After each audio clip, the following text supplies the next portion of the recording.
When you think of the great American writers, there's one name that just pops into your head, right? Mark Twain. You could probably picture him now. White suit, wild hair, cigar in hand, just dropping these unforgettable one-liners. He's a total icon.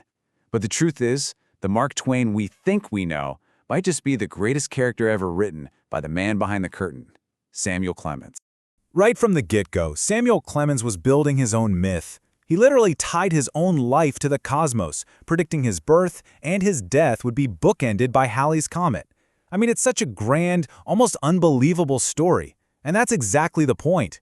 He was creating this larger-than-life narrative for himself, one that just completely blurred the line between fact and fiction. And this contrast you see here, this is really the heart of our story. On one side, you've got Samuel Clemens, a guy driven by a ton of ambition, but also plagued by financial disaster and just haunted by these profound personal tragedies. And on the other side, you've got his creation, Mark Twain, the wise, witty, couldn't-be-rattled voice of America. So, to really get the icon, we have to meet the man first. So how in the world did this incredible split personality come to be? Well, the seeds were planted way before he ever came up with that famous pen name, back in the mud and the promise of the American frontier.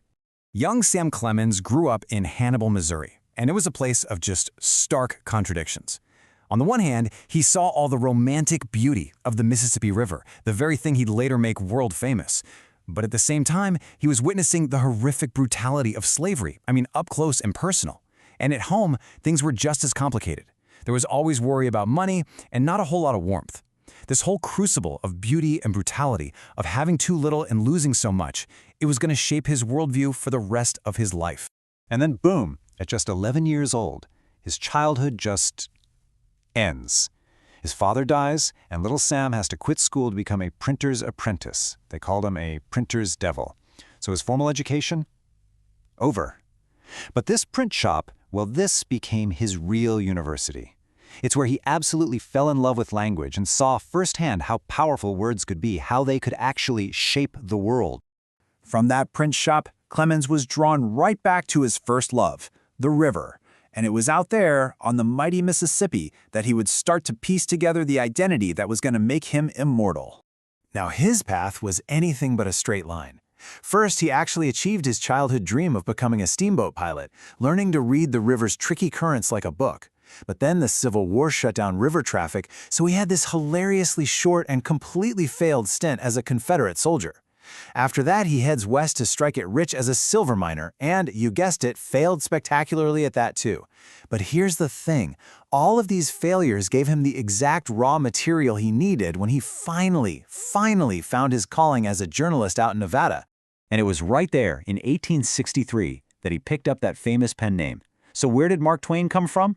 Well, the official story is just pure poetry. It's a river pilot's call, shouting Mark Twain, to signal that the water is 2 fathoms, or 12 feet deep. It means it's safe for the boat to pass. So the name itself literally means safe passage. Pretty cool, right? But there is another, let's say, less poetic theory. Some folks say the name has a grittier origin, coming from his time hanging out in the saloons of Nevada. The story goes he'd tell a bartender to Mark Twain, as in Mark II drinks on his tab. So is it the noble call of the river pilot or the gritty call of a guy at the bar? You know what? Either story fits the persona he was building perfectly. One part master navigator, one part frontier storyteller. Okay, so with this new name and a reputation that's just blowing up, Mark Twain explodes onto the literary scene. But as the Twain persona soared to new heights, the man, Samuel Clemens, was kind of locked in this constant battle between his own genius and his truly astonishing ability to self-sabotage. And let's be clear, his success was absolutely monumental. From The Innocents Abroad to Tom Sawyer and, of course, his masterpiece, Huckleberry Finn, his books weren't just popular, they were culture-defining. The guy literally gave the Gilded Age its name. He became rich, he became famous, he was one of the most celebrated men in America. But here's that paradox again. Even as Mark Twain was writing stories that satirized the greed and the excess of the Gilded Age, Samuel Clemens was getting totally swept up in it. Maybe it was this promise of instant fortunes from new technology, or maybe he wanted a kind of legitimacy that writing just couldn't give him. Whatever it was, he got obsessed with getting rich quick through these speculative new inventions, and he poured his fortune into one bad bet after another. His single greatest obsession, the one that he bet the farm on, was a machine called the Page typesetter, and he invested an absolutely astronomical amount of money into it, $300,000. Now, to put that in perspective for you, that is the equivalent of over $7 million today. He went all in on this one machine. And the machine, well, it was a complete and utter disaster. It was this incredible marvel of engineering, sure, with 18,000 tiny little parts, but it was just way too complex. It was always breaking down. And before it could ever be perfected, a cheaper, simpler machine, the linotype, hit the market and made Twain's massive investment totally worthless, practically overnight. That typesetter fiasco, plus his terribly mismanaged publishing company, it all just came crashing down. In 1894, Mark Twain, the great American success story, had to declare bankruptcy. His company owed way more than it had, and the most painful part, he owed a fortune to his own wife Olivia because he had lost her entire inheritance in his schemes. Now, the financial collapse was absolutely devastating. But honestly, it was nothing compared to the series of personal tragedies that were about to hit him. And this period of intense grief would strip away the last bits of that folksy humor and reveal a much, much darker and more critical voice. The decade that followed was just absolutely brutal. In 1896, his favorite daughter, Susie, died while he was literally on the other side of the world on that lecture tour. Then, in 1904, he lost his beloved wife, Livy, who wasn't just his wife but his editor, his closest confidant.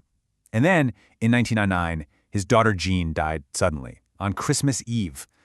I mean, it's just an unimaginable storm of loss. And this personal darkness just bled into his work. The gentle satirist we all knew, he was gone. In his place was this furious anti-imperialist. In essays like To the Person Sitting in Darkness, he just unleashed his rage on Western hypocrisy, using his fame to attack American and European colonialism with a kind of savagery that really shocked his readers. But here's the thing. Even in his absolute darkest moments, Samuel Clemens' deep sense of honor just shone through. Think about it. He's nearly 60 years old. He's bankrupt. He refused to take the easy way out.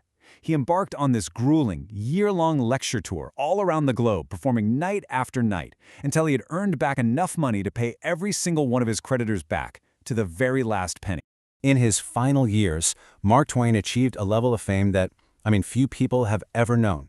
He was a living legend. But that central paradox of his life only got deeper, as this massive public adoration just masked a private world of profound loneliness and grief. And the contrast was just so stark. In public, he was basically treated like a secular saint.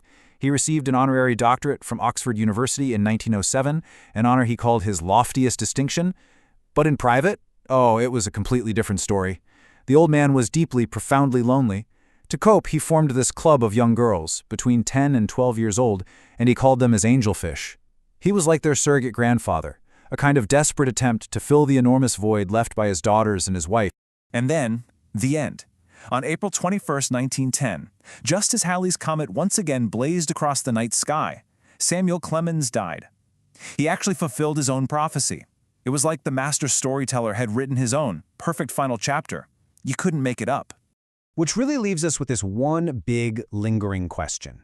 After all of it, the success, the failure, the laughter, the tragedy, was the persona of Mark Twain, the wise, witty, cigar-chomping American icon, was he simply the most brilliant and enduring character that the complex, flawed, and deeply human Samuel Clemens ever created?